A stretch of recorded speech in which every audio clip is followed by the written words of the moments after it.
Hello children, last class में हम आपको बताए थे ओम्स लॉ के बारे में। ओम्स लॉ में हम बताए थे कि पोटेंशियल जो होता है, पोटेंशियल डिफरेंस जो होता है वो करंट के डायरेक्टली प्रोपोर्शनल होता है। इसको आप 10 क्लास में भी पढ़े थे, जूनियर क्लास में भी पढ़े हैं, ये 12 में भी आप पढ़े। 12 में थोड़ा सा ड्रिफ्ट वेलोसिटी का टर्म आ गया है, तो ड्रिफ्ट ओम्स लॉ आप प्रूव किए on the basis of drift velocity के आधार पर भी ओम्स लॉ पढ़ लिए। लेकिन दोनों में हम यही देखते हैं कि यह जो ओम्स लॉ बेसिकली क्या है, तो यदि किसी कंडक्टर में करंट फ्लो होता है तो करंट डिपेंड करता है पोटेंशियल डिफरेंस पर। Potential difference is directly proportional to current होता है। इसका यदि हम ग्राफ खींचें पोटेंशियल का, तो ग्राफ हम बताए थे कि इसका स्ट्रेट लाइन ग्राफ होता है। पोटेंशियल और करंट के बीच में हम ग्राफ खींचें तो होता है अकॉर्डिंग टू ओम्स लॉ आप जानते हैं V is directly proportional to I। इसको यदि हम ग्राफ से बनाएं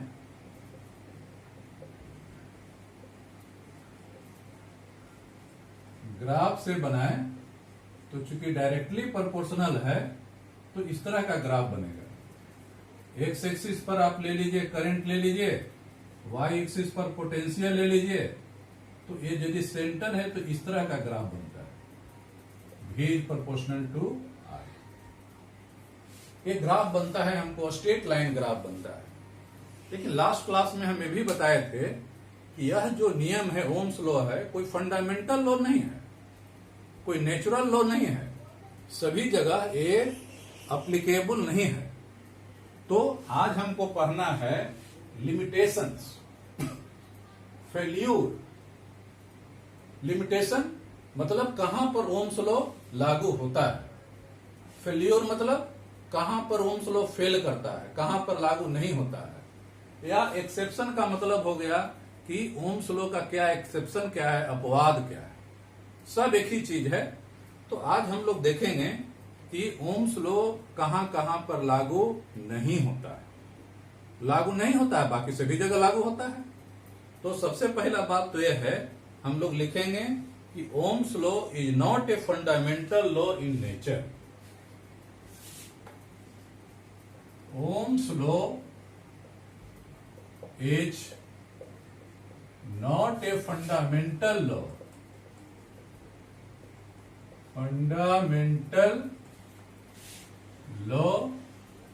इन नेचर। ये कोई फंडामेंटल लॉ नहीं है। तो ये बहुत सारा सब्सटेंस का, एक सर्टेन सब्सटेंस का सर्टेन कंडीशन में ये लागू होता है, एक सर्टेन कंडीशन में लागू नहीं होता है। तो कहीं पर लागू होता है, कहीं पर लागू नहीं होता है, किसी मटेरियल के लिए लागू होता है, किसी मटेरियल के लिए लागू नहीं होता है। तो हम लोग एक कुछ पॉइंट्स देखें कहां पर लागू नहीं होता है, सो हम लोग देखें। पहला तो यह है, पोटेंशियल डिफरेंस में वेरी नॉन लीनियरली। पोटेंशियल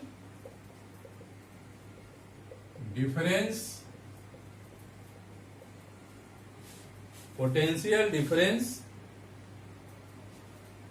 में vary non linearly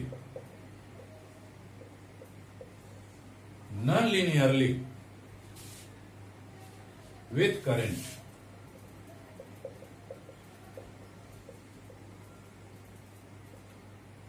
normal case में हम देखते हैं कि पोटेंशियल डिफरेंस, यहां जैसा देखे कि पोटेंशियल डिफरेंस करंट के साथ स्ट्रेट लाइन ग्राफ होता है। लेकिन कहीं कहीं देखते हैं कि ये पोटेंशियल डिफरेंस जो होता है करंट के साथ, इसका स्ट्रेट लाइन ग्राफ नहीं होता है। कहां नहीं होता है? कहता है, इसमें आप देखे थे कि पोटेंशियल डिफरेंस जो होता है किस पर डिपेंड करता है?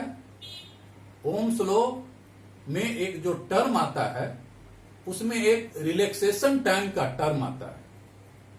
तो कहता है कि ये जो पोटेंशियल डिफरेंस है, पोटेंशियल या V बाई आर कहिए,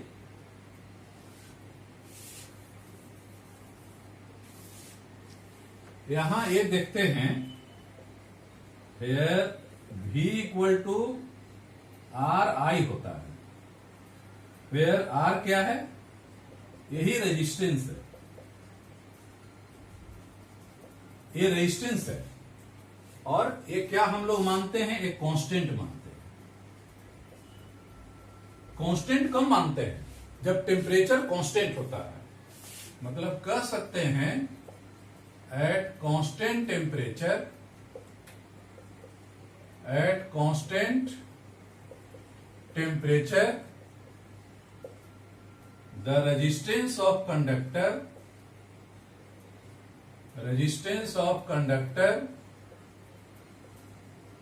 is constant. So V is proportional to I होगा। और इस तरह का जो ग्राफ होगा, ये ग्राफ होता है लीनियरली होता है। ये ग्राफ क्या होगा? लीनियरली होगा। लेकिन यदि टेम्परेचर कांस्टेंट नहीं हो, if temperature is not constant,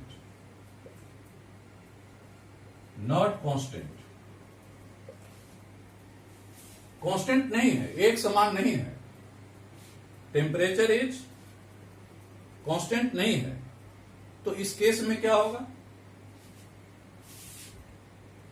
if temperature is not constant, तो रेजिस्टेंस कांस्टेंट नहीं होगा। मतलब टेम्परेचर बढ़ेगा, देन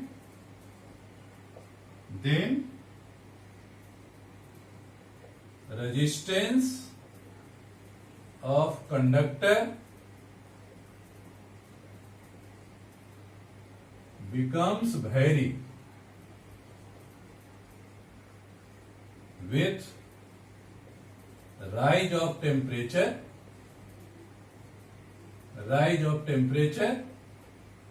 and VI ग्राफ जो होगा, VI graph becomes non linearly.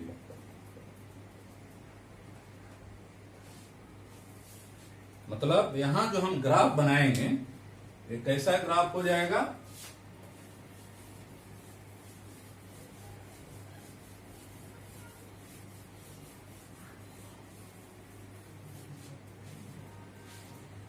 इस तरह का ग्राफ हो जाएगा।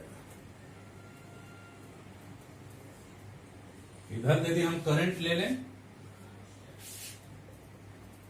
इधर पोटेंशियल ले लें, इधर ऑरिजिन है, तो कुछ दूर तक तो जाएगा, इसको सीधे बढ़ जाना चाहिए था, स्ट्रेट लाइन होना चाहिए था। लेकिन यदि टेम्परेचर बढ़ता है तो धीरे धीरे वह जो कंडक्टर है हॉट होते जाएगा। टेम्परेचर बढ़ेगा, कंडक्टर हॉट हो जाएगा, और रेजिस्टेंस डिपेंड करता है टेम्परेचर पर। तो रेजिस्टेंस टेम्परेचर पर डिपेंड करेगा, तो रेजिस्टेंस का वैल्यू चेंज हो जाएगा, और रेजिस्टेंस का वैल्यू चेंज हो जाएगा तो ये करंट का वैल्यू चेंज हो जाएगा। इस तरह का करंट फ्लो करेगा, ये नॉन लीनियरली हो जाता है। मतलब यहां से जाना चाहिए था ए पर, पहुंच जाएगा बी पर पहुंच जाएगा। तो कहते हैं पोटेंशियल डिफरेंस में vary non linearly with current. Current बढ़ता है तो पोटेंशियल डिफरेंस, चूंकि रेजिस्टेंस चेंज हो जाता है, रेजिस्टेंस चेंज होता है, टेम्परेचर चेंज होता है तो रेजिस्टेंस चेंज हो जाएगा, टेम्परेचर रेजिस्टेंस चेंज हो जाएगा तो पोटेंशियल डिफरेंस का वैल्यू चेंज हो जाएगा। और कहां पर अप्लीकेबल नहीं है? सेकेंड पॉइंट कहता है miserable current start, miserable current start flowing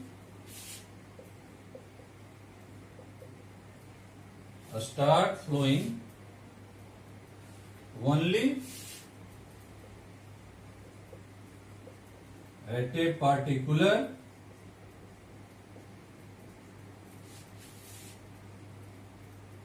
potential difference.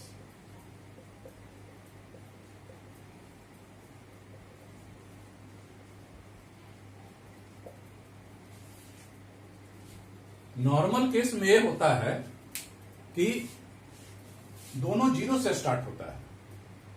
Potential difference zero तो करंट जीरो, करंट जीरो तो पोटेंशियल डिफरेंस जीरो। लेकिन कुछ पार्टिकुलर केस में, कुछ स्पेशल केस में होता क्या है कि पोटेंशियल डिफरेंस तो है लेकिन करंट नहीं है। ये कब होता है? एक्चुअली एक है, पढ़े होंगे, in water voltameter. Water voltameter, voltameter पढ़े होंगे, केमिस्ट्री में भी पढ़े होंगे, फिजिक्स में भी पढ़े होंगे। ये क्या है? एक तरह का कंटेनर होता है। जिस तरह कॉपर वोल्टामीटर, सिल्वर वोल्टामीटर, उसी तरह वाटर वोल्टामीटर होता है। तो एक वाटर वोल्टामीटर है। इस वाटर वोल्टामीटर में यदि हम लोग ग्राफ देखें,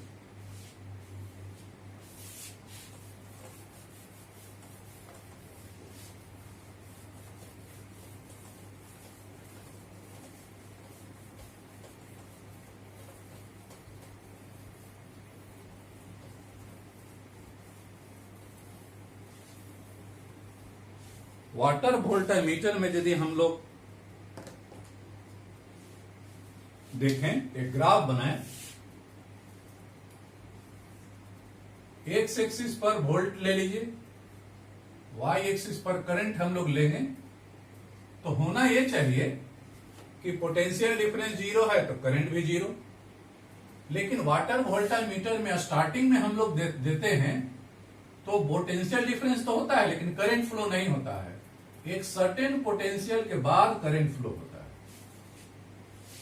तो वही कह रहा है, measurable current start flowing only at a particular potential difference. एक सर्टेन पोटेंशियल डिफरेंस के बाद करंट फ्लो होता है। इसको आप कह सकते हैं, एक सर्टेन पोटेंशियल के बाद करंट फ्लो होना शुरू होता है। ये कहां होता है? वाटर वोल्टामीटर में होता है।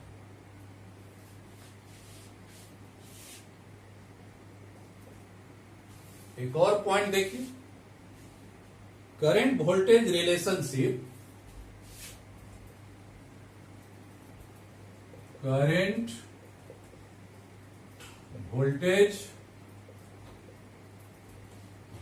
Relationship, current voltage relationship, change of polarity, change of polarity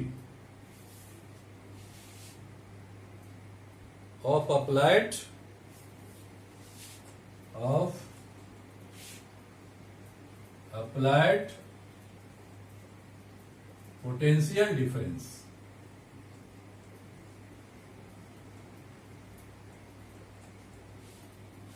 normal case में हम लोग देखते हैं, जैसे कोई कंडक्टर से करंट फ्लो होना है, कंडक्टर से करंट फ्लो होना है, उसमें हम एक सेल लगा देते हैं, बैटरी लगा देते हैं। तो एक पॉजिटिव एंड होता है, एक नेगेटिव होता है। तो पॉजिटिव को यदि आप चेंज कर दें, पॉजिटिव की तरफ नेगेटिव कर दीजिए, नेगेटिव की तरफ पॉजिटिव कर दीजिए, तो उतना ही करंट फ्लो होगा। यदि आप जितना आप बैटरी देते हैं, जिसका भी उसका पोटेंशियल डिफरेंस है, पोटेंशियल है, तो उसका यदि पोलैरिटी चेंज कर देते हैं, पोलैरिटी चेंज करने का मतलब हो गया पॉजिटिव को नेगेटिव में कन्वर्ट कर दे, नेगेटिव को पॉजिटिव में, तो करंट का डायरेक्शन चेंज हो जाएगा। करंट का डायरेक्शन चेंज हो जाएगा भले ही, लेकिन करंट का अमाउंट उतना ही फ्लो होगा। लेकिन कह रहा है current voltage relationship change polarity of applied potential difference.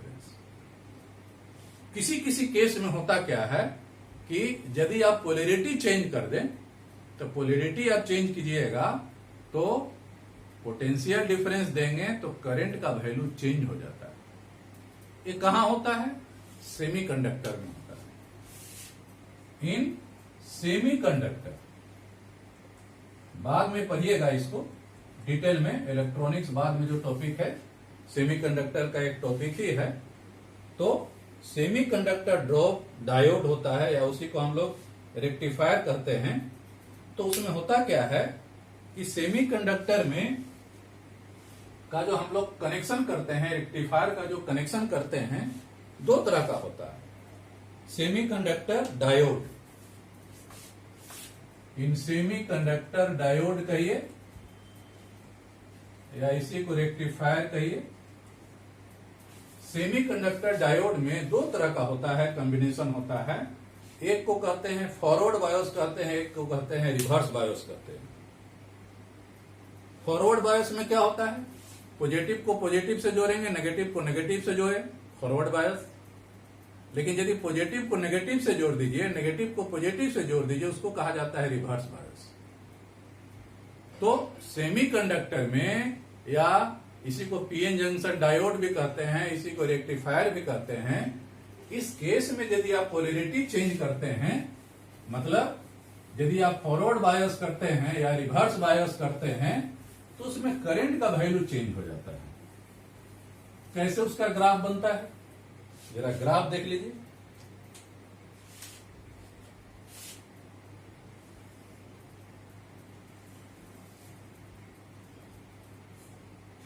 इधर हम लोग वोल्टेज ले लें, इधर हम लोग करंट ले लें।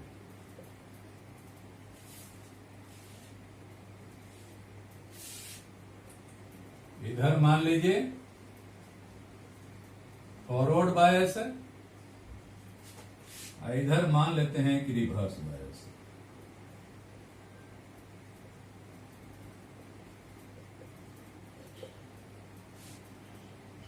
अभी बता रहे थे forward bias, semiconductor, reverse bias के बारे में, वो बाद में पढ़ना है। बस यहां थोड़ा सा जान लीजिए कि सेमीकंडक्टर में एप्लीकेबल नहीं है। तो फॉरवर्ड बायस में ही होता है कि पॉजिटिव का कनेक्शन पॉजिटिव से होता है, नेगेटिव का नेगेटिव से होता है। रिवर्स में क्या होता है? पॉजिटिव का नेगेटिव से जोड़ देते हैं, नेगेटिव का पॉजिटिव से जोड़ देते हैं।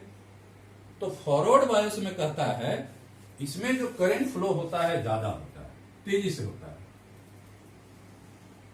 तेजी से होता है, करंट का वैल्यू तेजी से फ्लो होता है। लेकिन रिवर्स बायस में बहुत स्लो होता है, बहुत स्लो होता है।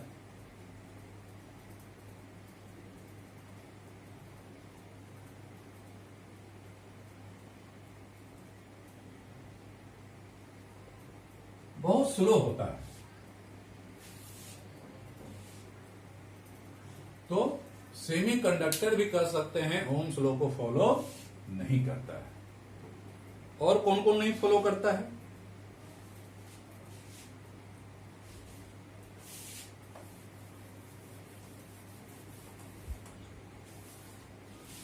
चौथा पॉइंट देखिए, फोर्थ पॉइंट क्या कहता है?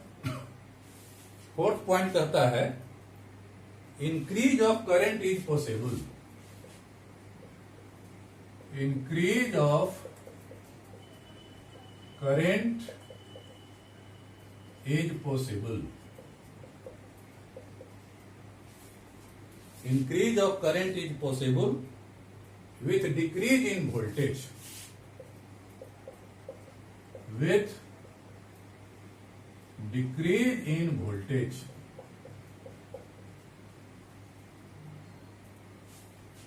ओम्स लॉ में हम जानते हैं कि वोल्टेज करंट के डायरेक्टली प्रोपोर्शनल होता है। मतलब वोल्टेज बढ़ेगा तो करंट बढ़ेगा, वोल्टेज घटेगा तो करंट घटेगा। लेकिन यहां क्या कह रहा है? Increase of current is possible with decrease in voltage. Voltage घटेगा तो करंट का वैल्यू बढ़ता है, वोल्टेज यदि घटेगा तो करंट का वैल्यू बढ़ता है। ये कहां होता है? बस कुछ एग्जाम्पल हम लोग को देख लेना है, क्योंकि हम लोग तो देख रहे हैं कहां पर फेल होता है, कहां पर एक्सेप्शन क्या है, एक्सेप्शन क्या है, लिमिटेशन कहां है, कहां पर लागू होता है, कहां पर लागू नहीं होता है। एक होता है थायरिस्टर होता है। इन थायरिस्टर एक अपरेटस होता है, एक रेजिस्टेंस बॉक्स होता है। Increase in current with increase in current with decrease in voltage।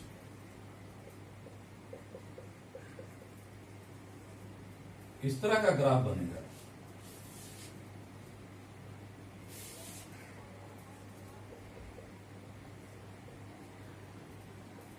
इस तरह का ग्राफ बनेगा। जब वोल्टेज ज्यादा, वोल्टेज देखिए, वोल्टेज का वैल्यू ज्यादा है तो करंट का वैल्यू कम है।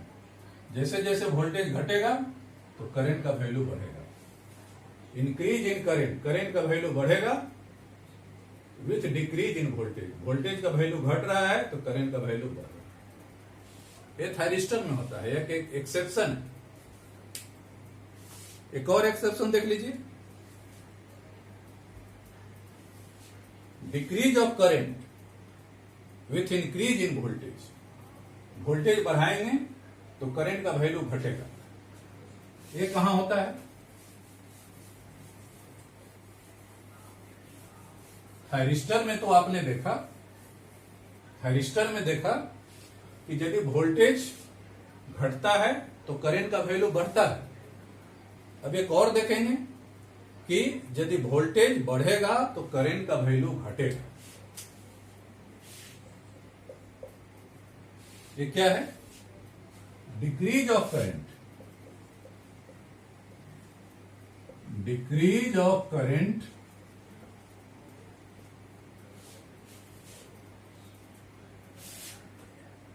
इज पॉसिबल विथ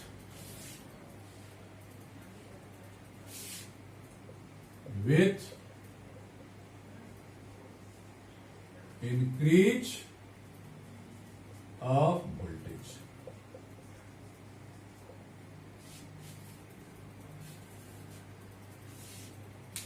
यहां क्या देखें? वोल्टेज घटेगा तो करंट का वैल्यू बढ़ेगा थायरिस्टर में। एक और है, एक होता है गैलियम आर्सेनिक, ये लोहा है।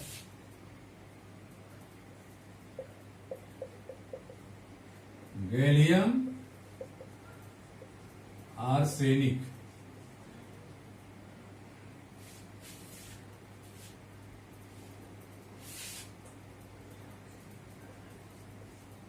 एक तरह का लोहा है, गैलियम आर्सेनिक। गैलियम आर्सेनिक से कहता है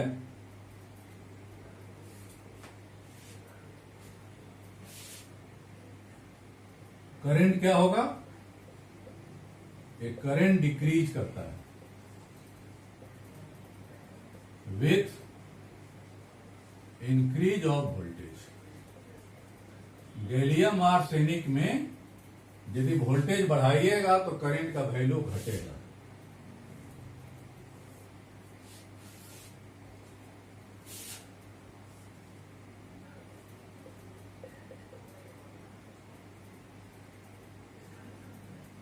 इस तरह का होता है।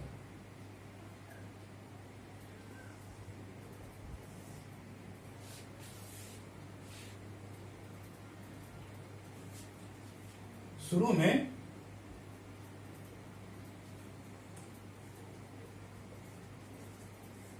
में क्या होता है? वोल्टेज बढ़ता है, करंट बढ़ता है। एक सर्टेन वोल्टेज के बाद, एक सर्टेन वोल्टेज पर करंट का वैल्यू मैक्सिमम हो जाता है। उसके बाद क्या होता है? वोल्टेज बढ़ाते हैं लेकिन करंट का वैल्यू घटता है। ये गैलियम आर्सेनिक से होता है। करंट डिक्रीज करेगा, करंट डिक्रीज करेगा विथ इंक्रीज ऑफ वोल्टेज। एक सर्टेन वोल्टेज के बाद यदि आप वोल्टेज बढ़ाते हैं तो करंट का वैल्यू घटता है। ये हो गया ओम्स लॉ का कुछ कहिए लिमिटेशन, फेल्योर या इसी को एक्सेप्शन कह सकते हैं। अब इसके बाद हमको देखना है कि बार बार हम लोग कह रहे हैं कि ये जो रेजिस्टेंस है, मेन है रेजिस्टेंस का खेला। मेन यहां रेजिस्टेंस पढ़ना है। रेजिस्टेंस जब पढ़ा रहे थे, ओम्स लॉ बता रहे थे, उस समय भी देख रहे थे कि ये रेजिस्टेंस में एक टर्म आता है रिलैक्सेशन टाइम, और वो रिलैक्सेशन टाइम किस पर डिपेंड करता है? टेम्परेचर पर। मतलब रेजिस्टेंस डिपेंड करता है टेम्परेचर पर। तो मेन हमको यहां पढ़ना है, बहुत इंपॉर्टेंट है, नया चीज है, effect of temperature on resistance. Resistance पर टेम्परेचर का क्या प्रभाव पड़ता है, ये हम बताएंगे नेक्स्ट क्लास में। थोड़ा सा इंपॉर्टेंट चीज है, नया चीज है, बढ़िया चीज है। फिलहाल कुछ हम एक आध न्यूमेरिकल देखते हैं हम लोग। ड्रिफ्ट वेलोसिटी, एक ड्रिफ्ट वेलोसिटी पर आप एक न्यूमेरिकल देखिए।